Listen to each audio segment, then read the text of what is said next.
EU Parliament, and the important concept I tried to convey was universal values. In politics, what values do we believe in? And I believe these universal values are as was presented on the slide here: democracy, freedom, diversity, openness, rule of law, human rights, care for underprivileged, and sustainability. 对，是这样一个信仰，做这个政党最大的特色。2000年我还记得，今年4月2日美国的时候，我就跟美国的这个高层官员说，如果我们都像这种是这样，为什么你们这种中国都不会有民主自由？所以对，是这样一个信仰，是我们政党最大的特色。Belief in these universal values is what makes our party unique and different. In April, as I traveled to the United States, I talked to the U.S. high-level officials, and I told them, if we all believe in universal values, then there is no reason why we cannot believe that democracy will one day appear in China. 台北市目前台湾第一个通过建零排放之规则的城市。它的一个理念，不管做一个现代化城市或现代化国家，它必须是世界进步。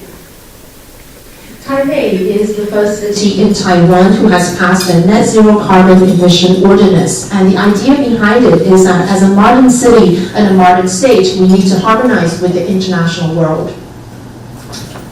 在台北我们的这个施政里面市民满意度最高的就是环保。我后来发现用环保当做理由去推动政策非常重要。In Taipei, if you look at our citizens' satisfaction rate over all sorts of policies, environmental protection is usually the one that scores the highest. We have found that using environmental protection as a motive is a very effective driver for policies. 在我上任的第1年我们就禁止使用一次性的餐具，还有美奈米餐具。要不是因为这个疫情其实我相信现在应该在台北市找不到这种瓶装水。When I took office for the first year as the mayor of Taipei, I stopped the use of disposable utensils and melamine resin utensils. The COVID-19 pandemic changed the situation. If there is no pandemic, I believe you can no longer find bottled water in Taipei anymore. 在我任内我们建立一个规则，就是说不准再买燃油的公车跟公务汽车。那它的目标就是在2030年以前，我们台北市所有的公共汽车，我们有3500辆，3500辆公共汽车，还有整个我们台北市政府所拥有的机车，全部要改成电动车。During my tenure as the mayor of Taipei, I also have mandated that fuel-powered buses and publicly owned motorcycles can no longer be purchased. Our goal is that by 2030, all the 3,500 buses and all the motorcycles owned by the city government can no longer be fuel-powered. 另外一个我们对整个环境的保护相当重要。就关于这个垃圾怎么处理的还有一个建立一个循环经济。我跟大家讲全台湾第一栋所谓的循环经济的建筑，就是在南港机场上面那个社会住宅，那个有1400户，它就是一个它的建材就是预计在50年或70年后，当它拆掉的时候就会变成所以循环经济也是我们台北市政府在我任内的时候一个很重要的政策。When we talk about environmental protection, another very critical point would be waste management and creating a circular economy. The first fully circular building that's built in Taiwan is the social housing unit in Nangang, where there are 1,400 housing units. And in the next 50 to 70 years, when these houses are ready to be dismantled, all the materials can be reused and recycled and disposed of environmentally. 所有这些都是一个概念，就是台湾必须与世界接轨。如果我们要成为国际社会的一份子，我们就要去试验过去的规则。So all of these policies were promoted, driven by one common theme, and that is Taiwan needs to be harmonized and aligned with the international rules, because if we want to be a member of the international community, we need to adapt to global trends. 那从这个统计数字上看起来在整个贸易量欧盟大概当然最多是中国的中国到东南亚10国，再来是美国、日本，那欧洲现在是排第5名。Here are some statistics in terms of trade volume between Taiwan and other countries. China, of course, is the biggest, followed by the Southeast Asian countries, the United States and Japan, and Europe, the EU, is currently the 5th largest trading partner of Taiwan. 如果看贸易量它是第5位，但是如果算 foreign direct investment， 就是国外对台湾的直接投资欧盟占了全台。就是说，来自国外的投资1/4，这是最大的，甚至是美国的2倍。When I say EU is Taiwan's 5th largest trading partner, I'm talking about the trade volume. But if we look at FDI, Europe is Taiwan's largest source of FDI, which amounts to 2 times of the FDI coming from the United States. 所以这个地方还是要谢谢这个没有想到欧盟的国家在台湾有这么多的投资。所以这也是什么理由？我们特别会跑来这里跟大家吃午餐。So we would like to thank the EU investors and entrepreneurs for investing so much in Taiwan, and that is why we are here to have this luncheon with you. 大概是这样的我想大家最关心的还是能源台湾还是在未来还是要尽力的增加这个再生能源。但是有一个问题，恐怕我们在这个跟先讲一个概念，科学跟宗教不一样的地方就是宗教有它不能改变的东西，但是科学是说，如果你有新的证据，我可以改变。I know that the topic that's dear to everyone's heart here is energy. In the future, Taiwan needs to ramp up our share of renewable energy. However, there's one issue here. Now, before that, I want to talk about the difference between science and religion. When you talk about religion, there's something that cannot be changed with the religion. However, with science, as new evidences come along, we can change according to the new evidence. 这也是我对核能的态度。事实上，我对核能在经过三岛比、车洛比，还有这个东京的315幺不是世界核能在全世界安全性是有提高的。但是你要是问我说它绝对安全吗？我还是认为它有一定的风险。只是说台湾必须在好处跟 cost 跟 benefit 当中，还是要做一个务实的取舍。So that marks my approach towards nuclear power. After 3 Mile Island, Chernobyl, and Fukushima, I believe that the safety of nuclear power plants in the world have increased. However, if you ask me, is it an absolutely safe energy technology? I think there are still risks. But in Taiwan, we have to make a pragmatic choice in balancing between cost and benefit.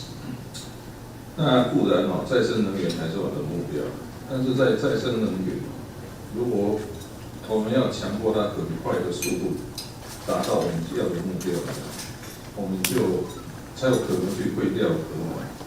但是我也觉得不需要为了要废掉核能，然后把我们整个再生能源的这种计划做得太仓促。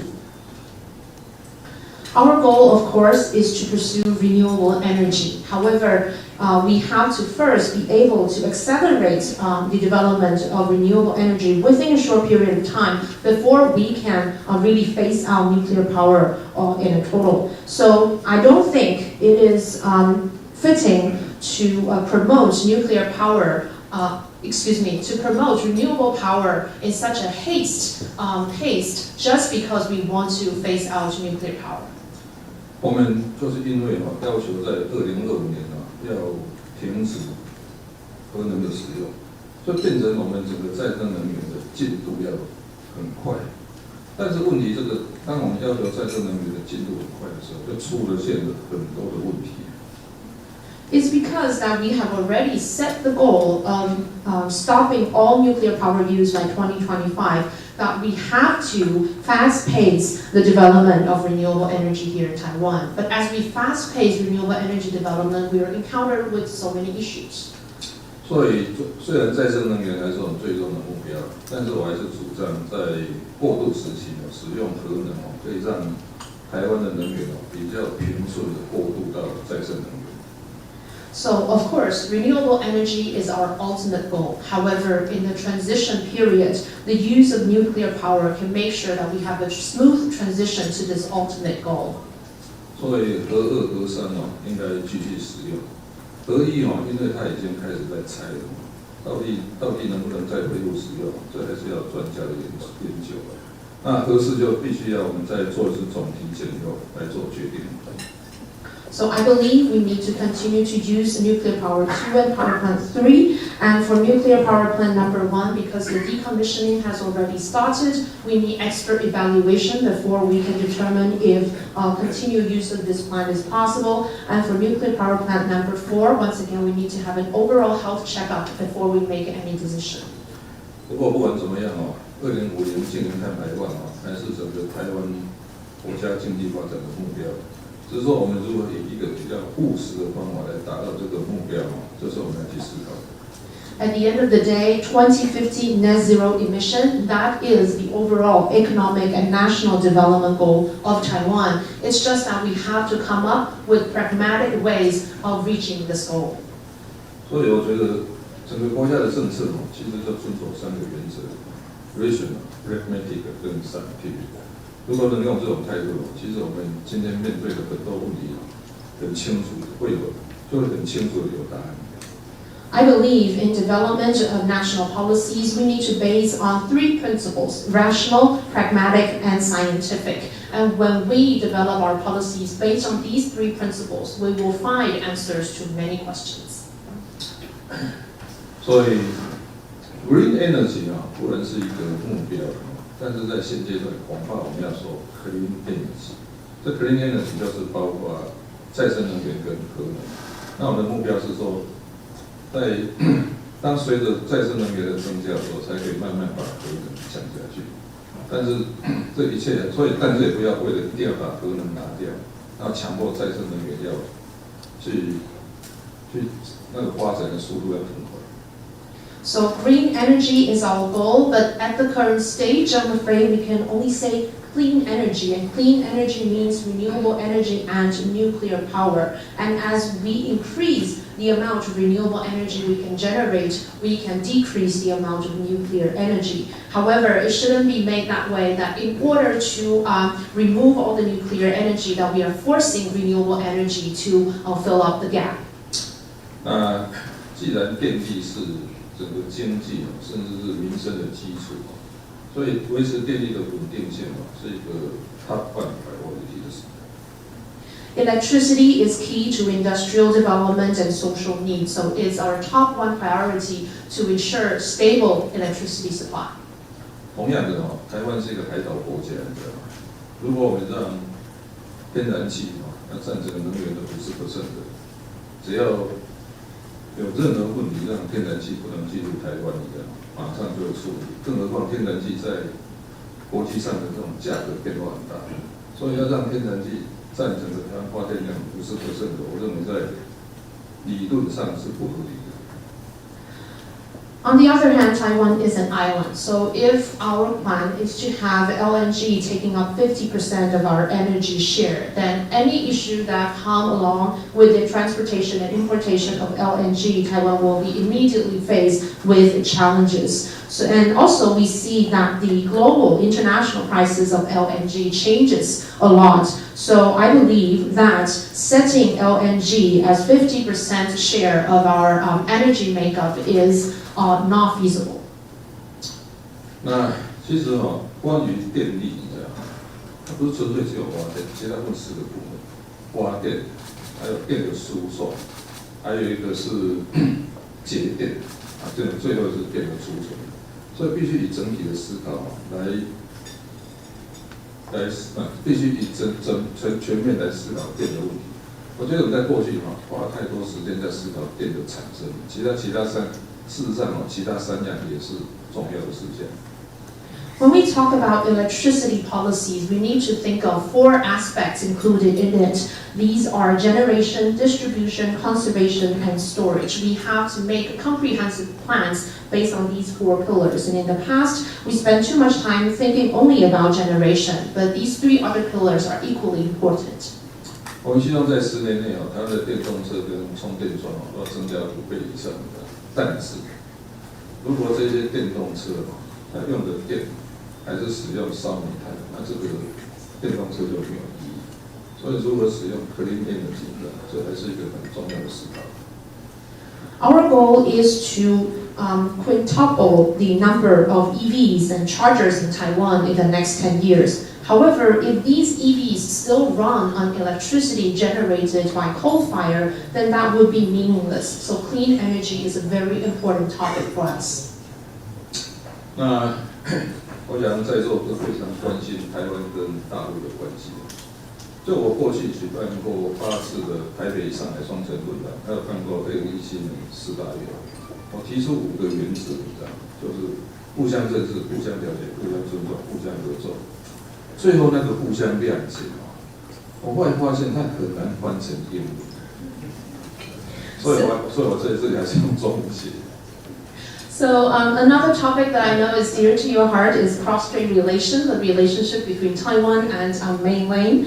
I have organized 8 twin city forums between Taipei City and Shanghai City. Taipei also hosted the 2017 Universiade. And I have proposed the principle of 5 mutuals. And these are mutual know, understand, respect, cooperate, and the last one, 谅解 in Chinese. I found that it is very difficult to be translated into English, and that is why I am saving the Chinese original here.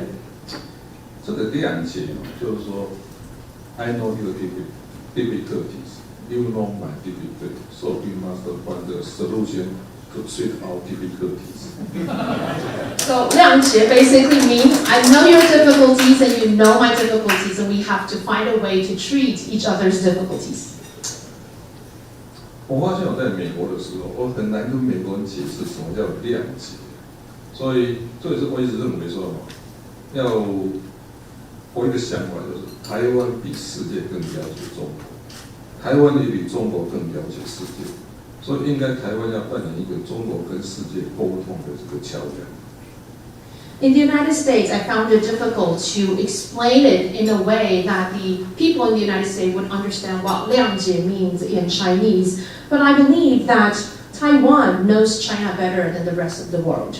And Taiwan also knows the world better than China. So Taiwan should serve as the bridge between China and the world. 不过要处理目前台湾跟中国的关系经过我去美国跟日本访问以后，我觉得用2个字最能够来说明我们台湾跟中国目前的我们中国对台湾的目前的政策就2个字 ：deterrence 跟 communication。So after visiting the United States and Japan, I would use 2 words to sum up the attitude of China towards Taiwan, and they are deterrence and communication. 是台湾对中国。台湾对中国 I would use 2 words to summarize Taiwan's approach towards China. These are deterrence and communication. Deterrence 在中文叫克服，它的意思就是说，我没有办法单独跟你对打，但是如果你打我的话，你会很惨的 in trouble。So deterrence means that although I cannot challenge you on my own, however, if you decide to attack me, then you will be in big trouble. 我们也不可能把我们台湾的前途寄托在别人的其他国家的善意上面，所以还是要发展一定的国防力量。所以我也觉得国防经费要增加或者力气要增加，我觉得这个还是必要的。因为我们还是要建立一个 deterrence 的能力。Of course, we cannot entrust Taiwan's future on the goodwill of other nations. So we need to build up our national defense capacity. We will need to increase our national defense expenditure to establish a certain level of deterrence. Communication 我还是相信沟通可以增加双方的善意，最起码减少误解。你要知道哈，人类绝大多数的战争都是意外。I still believe that communication is key in improving the goodwill between the two sides, and at least it can decrease the possibility of misunderstandings. We must know that most of the warfares in human history are accidents. 理论上台湾海峡不应该发生战争，但是这个风险还是存在，所以我们必须想办法让这个战争的风险降到最低。In theory, there shouldn't be war on the Taiwan Strait. However, there is still risk that this may happen. So we need to do our best to minimize the risk as much as possible. 那刚才讲过对话还是非常重要，因为完全不对话，这样会出现 misunderstanding 跟 miscommunication。所以我还是主张台湾跟大陆之间还是要对话。有人在讲说，双方关系这么不好，为什么要对话？我倒觉得这件事情要倒过来想，就是因为关系不好，所以要对话。Communication and dialogues are critical because they can reduce misunderstandings and will not create miscommunication. So we must have dialogues between Taiwan and China. Some people may question, now that the relationship between Taiwan and China is not so good, why should we have communication? Well, I would say that it's exact opposite. It's because we don't have the relations that we need to communicate and have dialogues. 台湾跟大陆的交往还是要分顺序的如果是文化上的交流、运动上的交流，那这个当然双方都比较会没有冲突。那能够在这个基础上再开始谈经济上的交流，那经济上的交流或合作，那政治上的讨论在现阶段我也觉得有困难。不过还是依序来上在将来才比较有机会谈到最后的问题。In terms of the dialogue and engagement between Taiwan and China, I think we need to take some ordered steps. We can start with culture and sports. These are the areas that I think both sides will be very willing to communicate with each other on. And based on this foundation, we can move on to economic cooperation.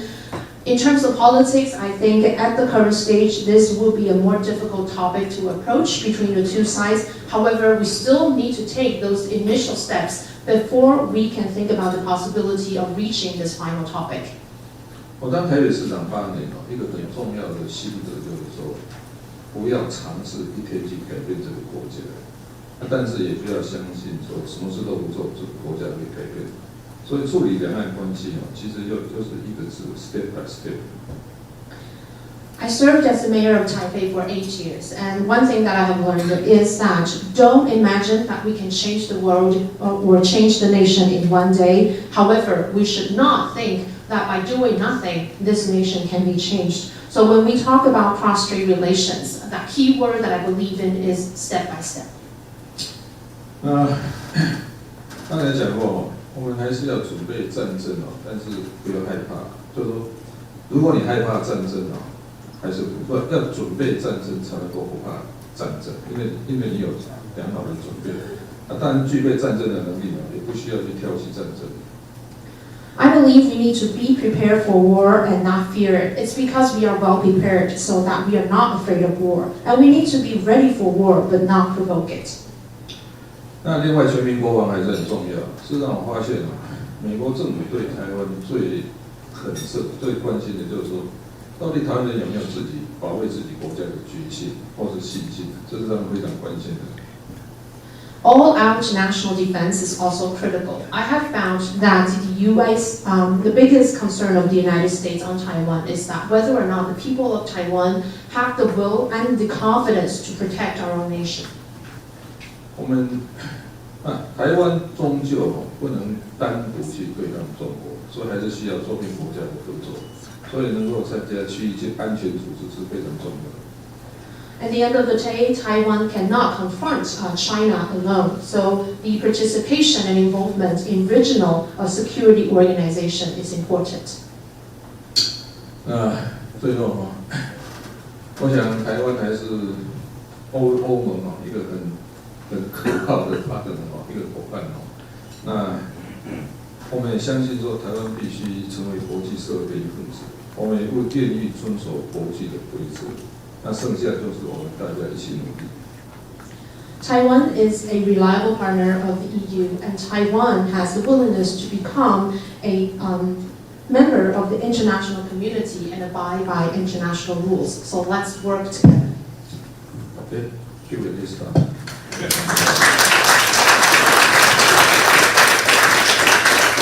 Thank you. Thank you for your very brilliant presentation, Dr. Ke, Chairman Ke. I now would like to invite some of you to ask questions. Too many questions may have already been addressed by the presentation. I still believe that can go to more details, can elaborate more on specific topics. So who is the first to ask questions? Jason.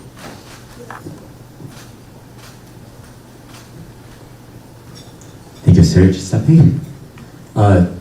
主席珊珊跟那个秘书长，好，非常欢迎你们今天来欧洲商会。那我今天是代表欧洲商会教育委员会要问一个问题，因为我们今年的白皮书跟去年的白皮书，都有提到，就是我们的政府，现在因为用英文的这个能力不够，那我们今年甚至加了是希望政府的各个不同的部门，因为它不同的职能够有不同的培训。那台湾现在外国人不到1%，那如果我们真的要能够解决这些问题，要能够走向世界，好，想请这个主席看，我们如果您当总统的话，那我们这个问题究竟怎么一步一步的去实现？ So this is a question about the bilingual nation policy of Taiwan, and that in ECCT's position paper it has mentioned that the government agencies need to improve the training on the English capacities and proficiency of our personnel in different functional areas. So the question is for Chairman Ke, if he is elected as the president of Taiwan, what would he do with these policies? 我当台北市长的时候就开始推动双语教育，事实上。 在我当市长这边，我们台北市236个学校，已经有78个是使用双语教育。双语教育的定义是超过1/3以上的课程是用英文教育。我还是那一句话的，如果台湾要成为国际社会的一部分的时候，我们还是要想办法让台湾自己国际化。但是国际化里面一个很重要就是双语教育。所以这样啊，如果是当有幸当台湾总统，我会跟在全台湾跟台北市一样推动双语教育。 When I was the mayor of Taipei, I promoted bilingual education in Taipei schools. Out of the 236 schools in Taipei, 78 of them are already providing bilingual education. And by bilingual education, I mean that over 1/3 of the courses taught in these schools are taught in English. For Taiwan to become a member of the international society, we need to make sure that we have global perspectives and capacities here in Taiwan. And one way of reaching that goal is to provide bilingual education. So if I become the president of Taiwan, I will promote this bilingual education all of Taiwan. Thank you. And next question, Alex. I always have a question. Chairman Ke, thanks for the presentation. Firstly, also congratulations on your achievements in electrifying transport in Taipei. I think that's really something our community cares a lot about, and you've made excellent progress. I learned a lot about your energy policy in relation to nuclear energy, but actually you didn't speak much about renewables and particularly offshore wind. Could you say a few words about, I appreciate you're going to extend the lifetime of the nuclear, but what about offshore wind? What will you change in relation to the current government in terms of offshore wind? Thank you. 这个问题是想要请教，首先非常恭喜这个柯主席在台北市长任内对于运输交通方面的这个政策的努力有很多的成果。那刚刚主席在简报的时候有提到关于核能的一个政策跟态度，不过想要请教主席，对于这个再生能源，特别是离岸风电发展方面，如果未来进入政府的话，对于现任政府在这方面的政策会有哪一些改变的措施或想法呢？基本上我还是相信市场。 就是说，这是去 follow 的路的环境，就是说要遵守市场的规则，所以 cost effect 是一个很重要的考量因素。在现阶段，我知道外国的风电公司最concern的是面对台湾这个问题，就是说有很多东西要在地化，我倒觉得是这样的理论上应该是让厂商决定怎么做对他们最有效率。那如果有人主张某一部分必须made in台湾要局部化，那主张人就要提出他的理由。所以结论上应该结论是这样的，我还是主张遵守市场规则，让这个系统最有效率。那如果有些基于什么样的理由要让这些那个整个这个零件的部分要在地生产，那主张人他应该提出理由。以我在当台北市长的经验，你知道吗？只要经过这种几次辩论，问题全部都解决掉。I believe that we need to respect and follow the rule of the market. So cost effectiveness is a very big factor to consider. I know that for many companies who are developing offshore wind here in Taiwan, the policy that they're most concerned with is this localization requirement that things need to be made in Taiwan.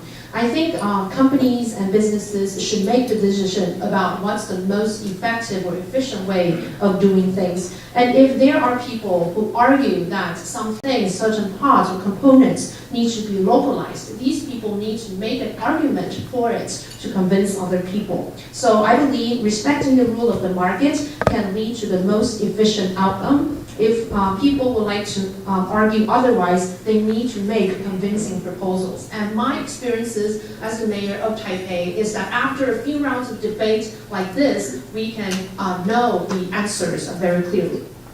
所以提出在地化的他要能够讲出他的理由。So people who have argued for localization requirements, they need to present their case. Thank you. And any question? Mike Jewel. Mike.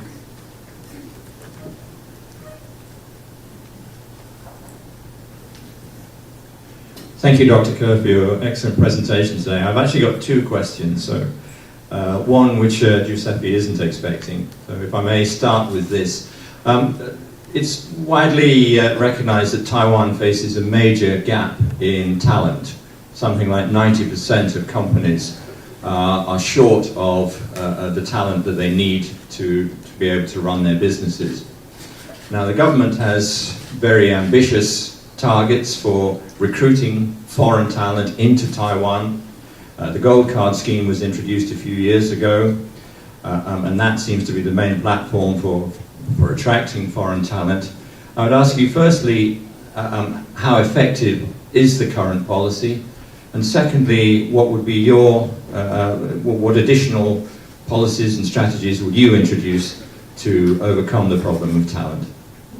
在这边其实我有两个问题哦，这个想要讲的就是我们知道台湾现在有人才短缺的问题，大概90%的企业都有缺工的这个情形。政府呢也提出了非常积极有野心的计划，希望能够吸引外籍的人才，包含几年前所推出的就业金卡方案，希望能够透过这个平台来吸引外籍的人才。我想请教，首先，柯主席认为就业金卡这样子的计划，或是政府目前吸引外籍人才的政策是否有效？那第二就是柯主席若上任总统的话，会有什么其他额外吸引人才的方案跟政策呢？第一点我是相信市场规则的，所以我认为对于这种台湾缺工的问题，最简单的方法就是开放外劳市场，但是要课人头税，就是说开放外劳市场，然后按照不同的职业别课人头税。那事实上是要调整那个每年调整那个人头税，自然就会控制这个每个产业这种外劳的人数。所以回答你的话是这样的，我觉得台湾还是我们要让整个国家更像企业，所以说没有理由政府看起来就要很怎么讲 stupid 我们一直觉得说，为什么我们政府不可能变得很 smart， 而且更联广？奇怪，为什么看起来都很 stupid？ 所以我特别这样，我们最重要让政府能够像，也许新加坡政府是一个模范。所以回答的话就是说，如果你对这种就业金卡有不满意的地方，那你觉得哪个地方需要改进，你把它列出来，我们就去把它解决掉。我一直认为的政府会比业界更了解市场，所以政府常常在做什么事情都会失败。这种情形下是政府一定会成功，就是解决业界的困难？你有什么困难帮你解决掉？这个通常可以得到最高的满意。I believe in the rule of the market, so I believe that the way of solving this labor shortage or talent shortage here in Taiwan is to open up our market for foreign laborers and talents. However, according to different professional classes, we would charge duties or tariffs based on the headcounts. And every year, as we adjust the tariff or the duties that are subject to, we can control the number of these foreign laborers and talents working in Taiwan. I think the Taiwanese government needs to work more like a company or an enterprise.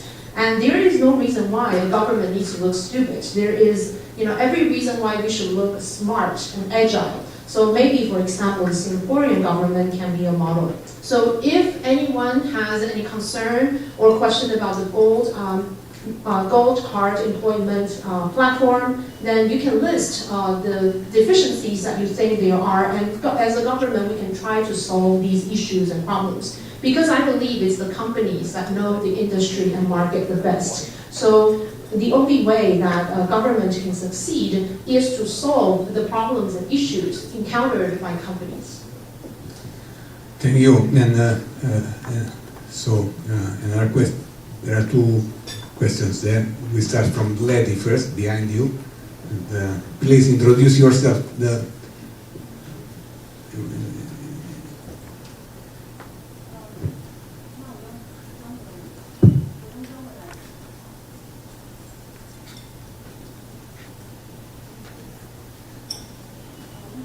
我用中文来提问。主席好，我是台湾诺华药厂罗文琪。我们诺华是目前在台湾最大的跨国国际药厂。那我们现在在我今天有一个请求跟一个问题哦。那一个问题是说，想知道民众党在医疗保健方面接下来的一个政策方向，大概什么时候会能够有一个比较公开的一些分享？那一个请求是在于说。事实上，台湾的新药上市的延迟呢，其实已经对于台湾民众的一个健康，造成了跟邻近国家的一个差距，那也影响了我们跨国药厂在台湾的投资。诺华每一年在台湾的临床投资都是上亿计算的，但是呢，因为我们的新药在台湾上市太慢，所以总部会开始来看说。台湾还是要放在第一波上市的国家吗？还是会把我们的 priority 越来越往后放？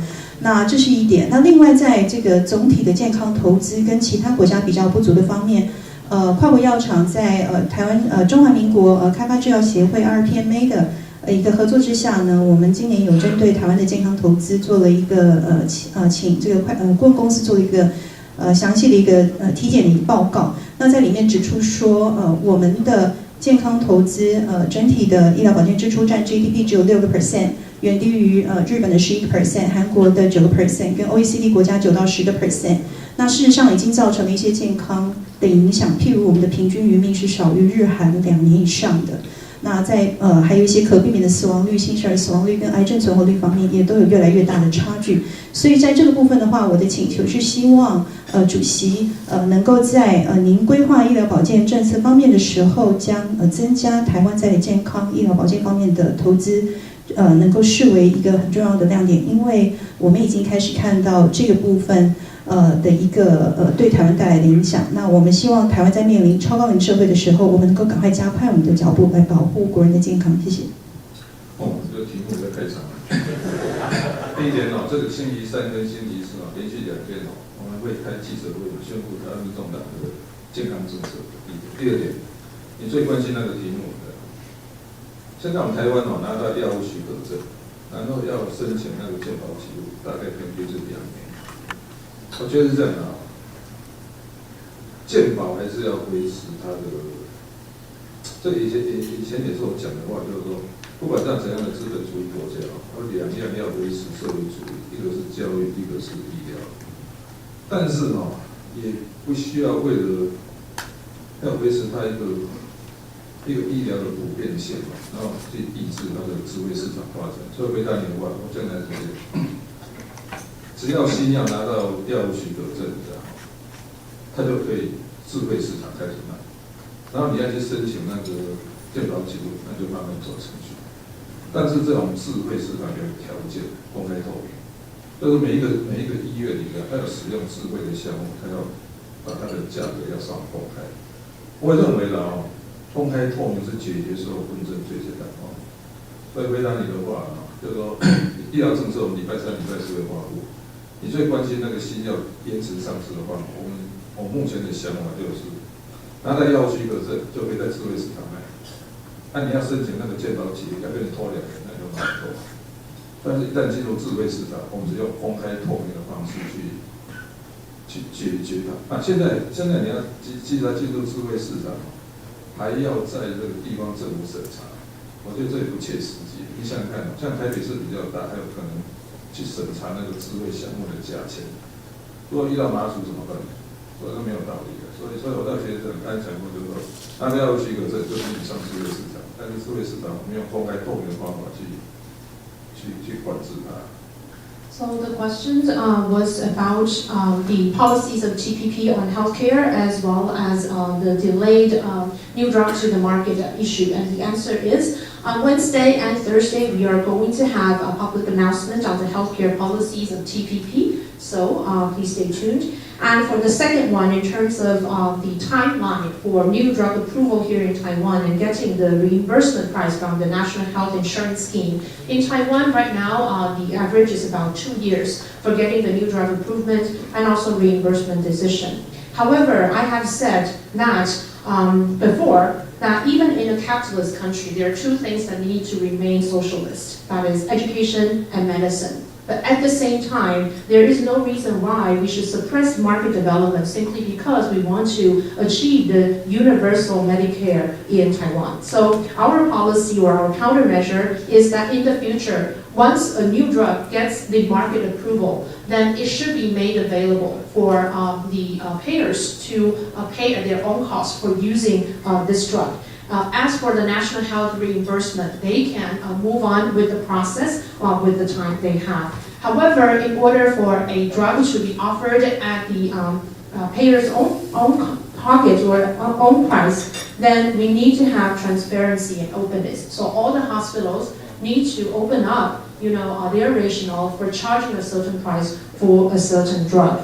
Right now in Taiwan, for a drug to be used as insurance-paid drug, the local government still needs to review it and give approval. However, this, I believe, is unrealistic because for an urban metro like Taipei City, it will be possible for us to do such a review, but in a small city like Matsu, this is quite impossible.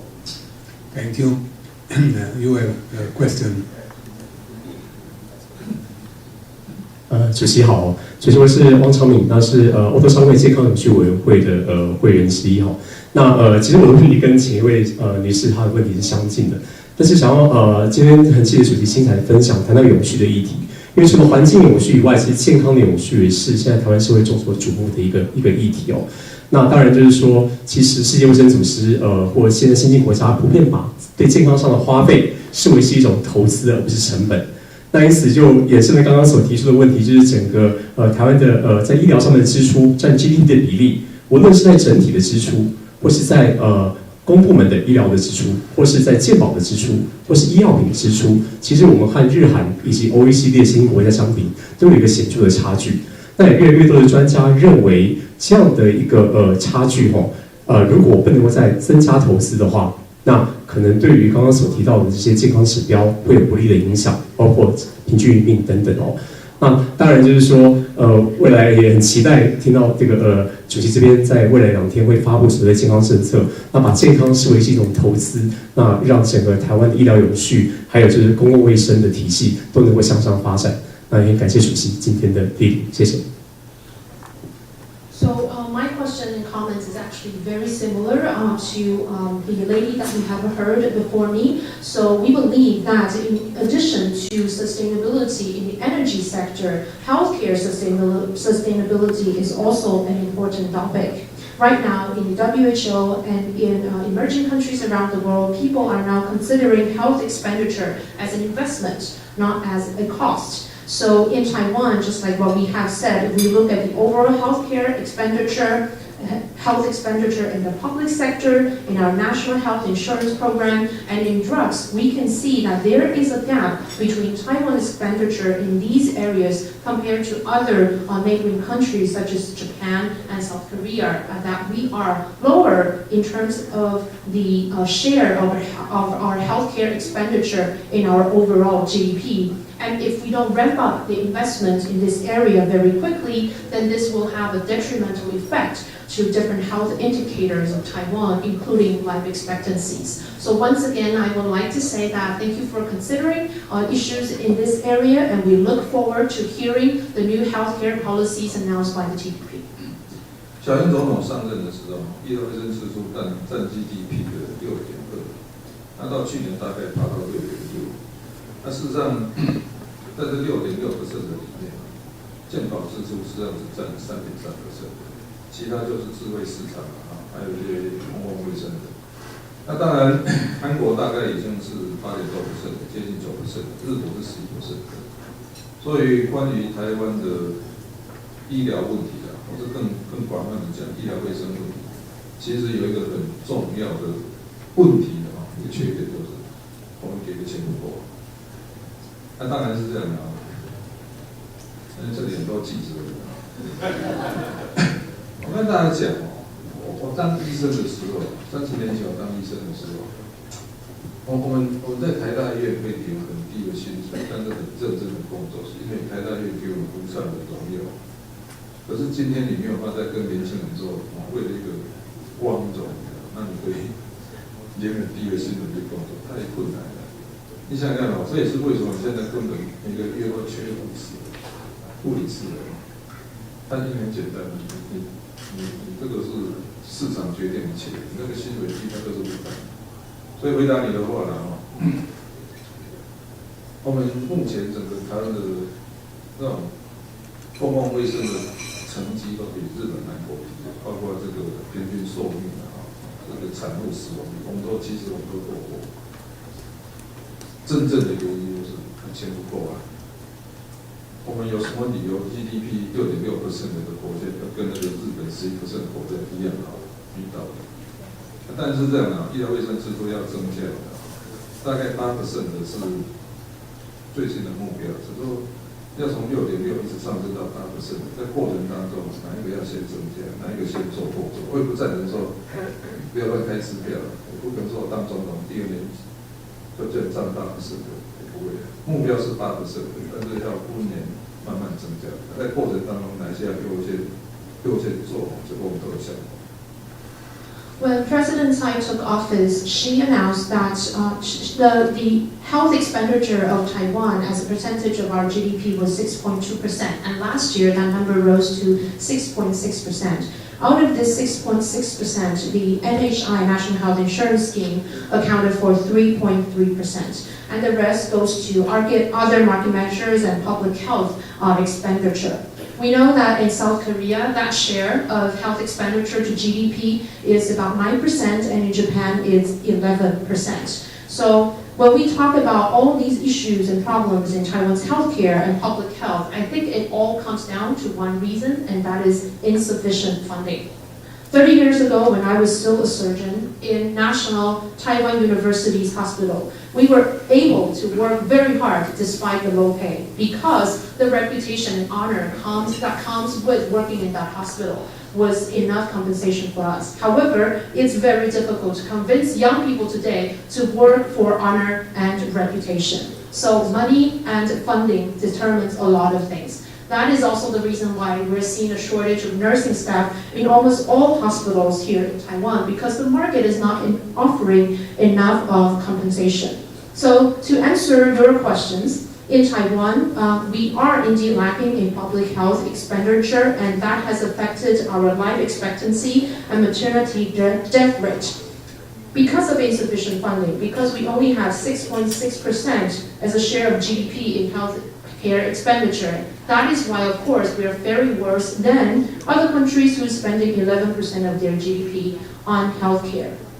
Our target is that the share of healthcare expenditure needs to be raised to about 8% of our GDP. However, when we move along towards 6 to 8%, then what are some of the items or areas that we need to prioritize? I don't want to give, unsubstantiated promises here, but I can tell you that as we move from 6% to 8%, we have given it a very good thought about what are the areas that need to be prioritized as we move up the investment target. Okay, thank you. And I have one last question, personal question, okay, more on the political side. So today we have 4 candidates for the presidential campaign. They can become more, they can become less. Okay, and which one do you like the most as competitor, and which one do you like the least as competitor, and why? 我们最后这个问题，我们知道目前台湾大选有4位总统候选人，未来可能会新增，也可能会减少。想请教柯主席，在这些可敬的对手里面，哪一个是您最喜欢的？哪一个是您最不喜欢的对手？还有为什么？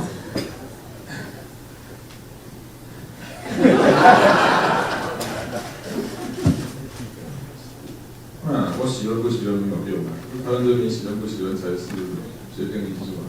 不过我觉得这样啊，每个人都有他的优点跟缺点，但是不管谁当选啊，台湾都必须继续在这个世界存活下去。所以，我倒觉得这样啊，我们一个心态就是说，不管在选举前怎么竞争的，选举后我们都会想办法让台湾成为一个比较和谐团结的国家，这大概是我的想法。So my preferences is not the point. The point is what's Taiwanese people's preference. I think everyone comes with their own strengths and weaknesses. And no matter who's elected at the end, I think Taiwan needs to continue to survive in this world. So my belief is that before the election, we put on a good fight. But after the election, we will work together to make Taiwan a more harmonious place where everyone works in solidarity.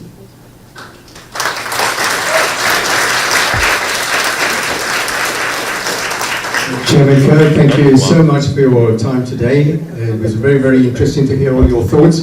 We have prepared, in anticipation of your electoral win, we have prepared a bottle of champagne for you. Fine European product. 我们期待这个柯主席高票当选，所以事先准备了这个香槟。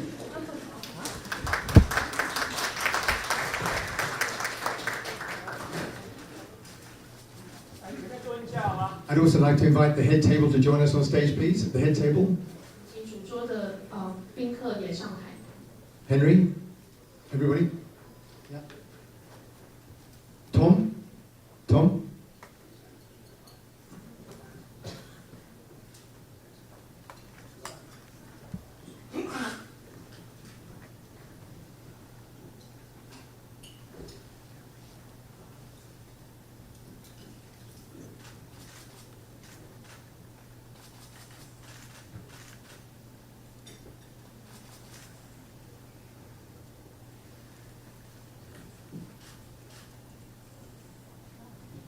Thank you very much. Thank you so much for coming today. 谢谢。